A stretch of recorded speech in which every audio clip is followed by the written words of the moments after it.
Depression کمزور ایمان کی نشانی ہے۔ کیا یہ جملہ 100% درست ہے؟ میرے پیارے لوگوں، ہر تالے کی چابی الگ ہوتی ہے۔ 2 دن سے ڈپریشن، انزائٹی اور سوسائڈ کے اوپر بہت سی پوسٹ نظر سے گزر رہی ہیں، اور ہر پوسٹ کے کمنٹ سیکشن میں سب کچھ جاننے کا سا انداز لیے ہوئے کچھ لوگوں کے کمنٹس کسی بھی طرح کے مینٹل ہیلتھ ایشوز میں مبتلا لوگوں کو، کوئی کمزور بزدل، کوئی حالات سے نظر چرانے والا، تو کوئی خوابوں کی دنیا میں رہنے والا، کوئی ناشکرا سی تعبیر کر رہا ہے اور نہ جانے کیا کیا۔ یہاں تک تو ٹھیک تھا، لیکن ڈپریشن دراصل اور کچھ نہیں، بس ایمان کی کمزوری کی نشانی ہے۔ یہ وہ جملہ تھا جس نے دل و دماغ میں غدر مچا دیا۔ سارا وقت دماغ میں ایمان کی کمزوری ہی کنڈلی مارے بیٹھا رہا۔ کچھ لفظ کیسے وجود ہلا دیتے ہیں نا۔ دل کیا اس کمنٹ کا جواب دوں کہ اے لوگو، ہاتھ ہولا رکھو۔ اتنے بڑے بڑے جملے، اتنے شفاف جملے، جس چیز سے کبھی گزرے نہ ہو اس کے بارے میں اتنے بڑے بڑے جملے نہیں بولا کرتے۔ جانے ان کمزور ایمان والوں میں سے کتنے ہوں گے جنہوں نے ڈپریشن کے انتہاؤں میں کہ جب لفظ بھی گم ہو جاتے ہوں گے، کہ جب چند لفظ بولنے پر بھی تھکن سے ہانپتے ہوں گے، ان کی خالی آنکھوں نے حسرت سے آسمان کو کتنے لمحے دیکھا ہوگا۔ اللہ، آپ تو سب جانتے ہیں نا۔ ان خالی آنکھوں کے سوال اللہ نے دیکھے ہوں گے۔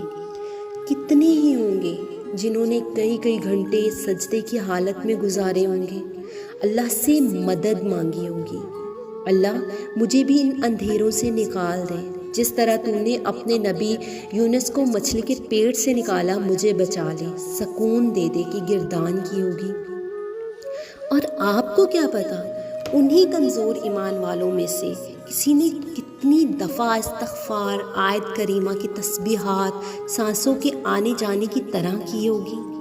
ہر پینک اٹیک پر جائے نماز کی طرف لپک کر اللہ کے سامنے کھڑے ہوتے ہوں گے، کئی کئی گھنٹے قرآن پاک پڑھتے ہوں گے، دل کی ویرانی ختم کرنے کی دعائیں کرتے ہوں گے، کئی کئی دن مسلسل آنسوں سے اللہ سے فریاد کی ہوگی کہ بس آپ میرے سے نظر مت ہٹائیے گا، بس میرے ساتھ رہیے گا، اپنے ہونے کا احساس بس رکھیے گا۔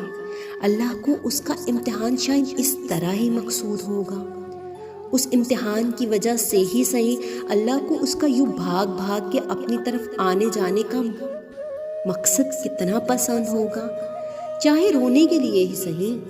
وہ اگر غلطی سے کبھی کسی کو کچھ بتا بھی بیٹھے، اس آس میں کہ شاید کوئی سننے والا مل جائے، تو اس کو آپ کا تنزیہ اور افسوس بھرے انداز میں کیا جانے والا سوال، ابھی تک اس غم سے نکلے نہیں، اس بیماری سے نہیں نکل سکے، کتنے ہی خولوں میں سمیٹ دیتا ہوگا۔ اور اگلی دفعہ آپ سے تو کیا، کسی سے بھی وہ یہ بات نہیں کر پائے گا، اور بہت سو کو تو پھر مر جانا آسان لگتا ہوگا۔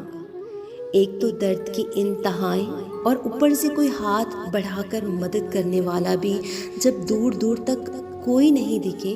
کہ کبھی آپ نے کسی کینسر کے مریض سے کہا ہے کہ تم اس لیے اس بیماری سے نہیں نکل پا رہے کہ اصل میں تم خود ہی ٹھیک نہیں ہونا چاہتے، تمہارا تو دراصل ایمان ہی کمزور ہے؟ جن کا ایمان اللہ پہ مضبوط ہو وہ کینسر میں مبتلا نہیں ہوتے، وغیرہ وغیرہ۔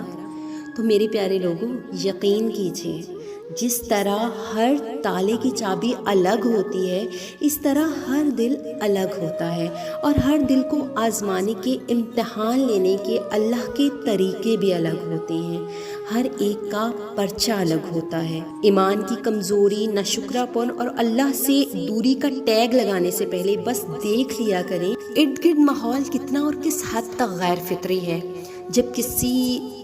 جب کبھی آپ کے نظام تعلیم نے غم کو برتنے کا طریقہ، ٹراما سے گزرنے کا طریقہ ہی نہ سکھایا ہو، جہاں اداسی، ڈپریشن، غم اور انزائٹی جیسی ایموشنز پر جی بھر کر شرمندہ کیا جاتا ہو، جہاں کیپٹلزم نے انسانوں کو میراتھن کا حصہ بنا دیا ہو، وہاں تھکن کا روح تک آ جانا، انسانوں کا مینٹل ہیلتھ ایشوز کا شکار ہو جانا، وہاں تھکن کا روح تک آ جانا، انسانوں کا مینٹل ہیلتھ ایشوز کا شکار ہو جانا کوئی ایسی نہونی بات تو نہیں ہے۔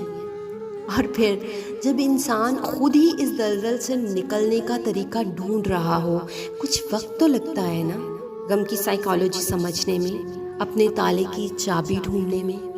کیا ایک ہی طریقہ ہے؟ کیا ایک ہی چابی ہر کسی تالے کو لگ جاتی ہے؟ اور کون جانے چابی مل جانے پہ یہی ٹوٹا ہوا تارا ماہ کامل بن جائے۔ جو تکلیف آپ کو کبھی نہیں ہوئی، اس کا یہ مطلب نہیں کہ وہ اس دنیا میں ایگزسٹ ہی نہیں کر رہی۔ غم کی شدتوں میں دل فارغ، بالکل خالی بھی ہو جاتا ہے۔ اس لیے کمزور ایمان کی نشانی یا اس طرح کے ٹیگ لگانے سے پہلے تھوڑا سا سوچ لو کر دیں۔ زخموں پہ مرہم لگانے کا ہنر، مرہم پٹی کرنے کا ہنر، کسی ایک کو بچا لیں مضبوط ایمان والوں، شاید یہی حجت بن جائے۔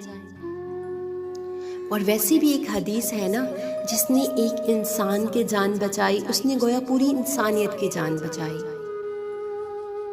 اس لیے کسی ایک کے جان بچا لیں، کسی کو سن لیں بغیر کوئی مشورہ یا فتویٰ دیے، کسی کو اس کے ڈپریشن کی انتہاؤں پر میسر آ جائیں، بار بار میسر آ جائیں۔ تو میرے پیارے لوگوں، depression and anxiety is real, very real, the pain is real, so stop shaming other for their emotions. اللہ ہمیں مرہم پٹی کا ہنر سکھا دے، آسانیاں پیدا کرنے والا بنا دے۔ بہت خاموشی سے، بغیر ایف پی پر کوئی سٹیٹس لگائے، چپکے سے بس ان باکس میں کوئی ویڈیو، کوئی تفسیر کا کلپ، کوئی دعا کی یاد دہانی، کوئی آرٹیکل، کوئی ریئل لائف سٹوری، کوئی نہ کوئی ٹپ بغیر کہے، بغیر مانگے شیئر کرتے جائیں۔ اللہ تعالیٰ ہمیں بھی ایسے ہی بے غرض اپنے بندوں کی مدد کرنے والا بنائے۔